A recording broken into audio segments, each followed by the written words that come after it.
Hello and welcome to this quick tutorial for Sonoscore's The Orchestra.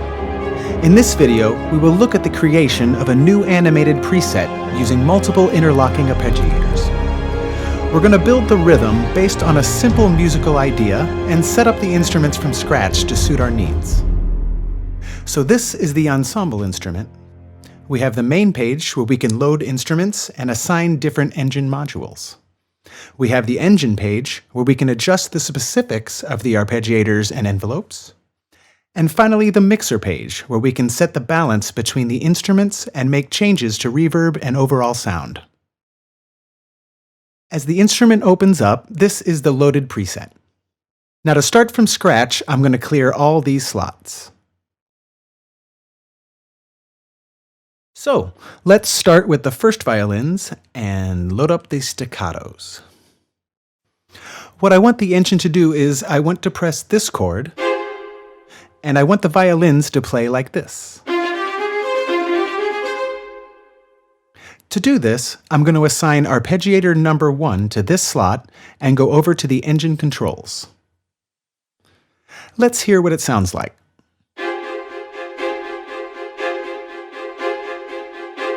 So this is the rhythm from the preset that was loaded before, and we will need to do some adjustments. Let's turn off the rhythm stepper for now. The first thing we need to take care of is the note order. Right now the arpeggiator is in chord mode, so it will just repeat any note that is pressed simultaneously. We can choose from a couple of different modes. For this pattern, the violin should be playing every note of the chord from the lowest note to the top note upwards, so up mode is what we need.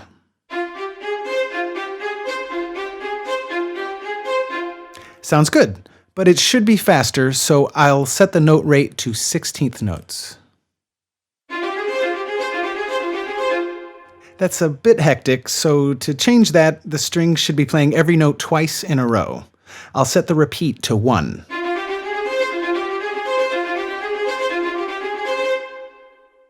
The notes are set, now let's add a bit of dynamic movement. I'll turn on the rhythm stepper and draw a little curve in.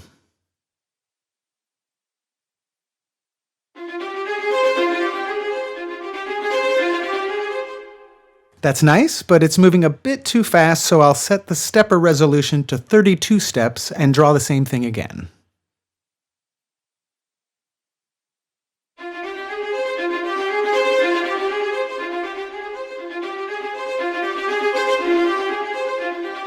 There we have it. Let's move on to the violas and load them up in the next slot. The violas should be playing something like this with just 2 of the pressed notes. That's a different pattern, and we'll create it in arpeggiator number 2. Let me solo the violas first so we can hear them separately. This one is similar to the previous pattern. I'll set the rate to 16th notes, and I want the violas to play just the lowest 2 notes of the chord I'm holding. This can be achieved with the note selection menu. Here I can choose between a couple of options. For the time being, I'll go with lowest 2. Now the violas will only play the lowest 2 notes of any chord I play.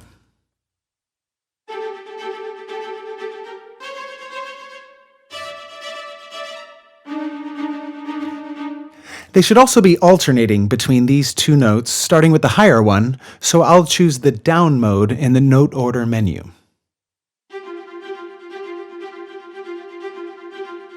And now, like in the previous pattern, I'll set the repeat to 1. Again, the notes are set. All we need to do now is the dynamics. These should follow the violins a bit, but still keep a steady pulse. For this, we'll do a little trick. I'll set the stepper resolution to 4 and draw in the overall pulse I want the violas to carry.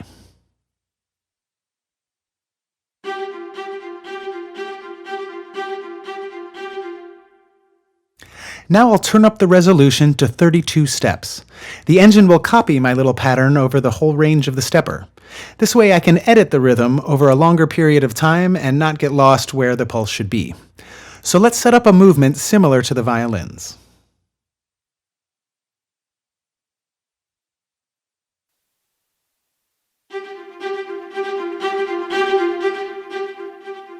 Great. Let's listen to the two voices together.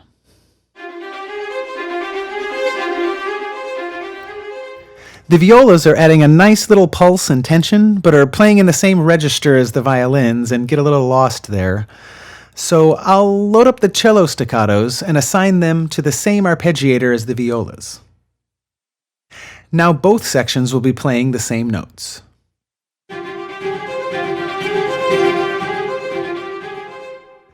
To give a bit more bottom to it, let's transpose the cello down an octave using the octave shift. Now we'll bring in the double basses. These we want to just accentuate the downbeat and play something like this. We will build this in arpeggiator number 3. This should be moving in quarters and play only the lowest note of the chord.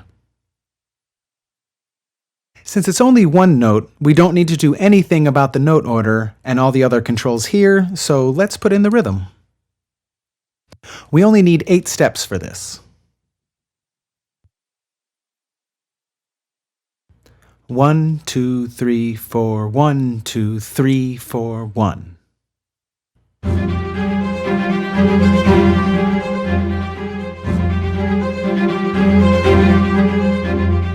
Nice, that's it. To support the double basses, let's bring in the low brass and double it. Since the double basses generally sound 1 octave lower than written, we'll have to transpose the brass down another octave for them to play in unison.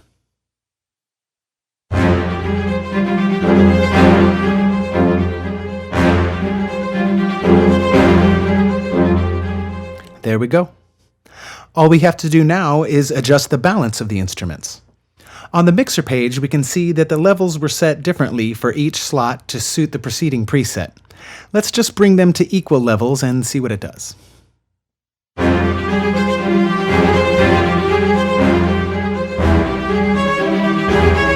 And here we have it. The pattern is now completely playable, and I can freely experiment with different chords and create a composition around it. So here's a short composition that was created very quickly, starting with this rhythm.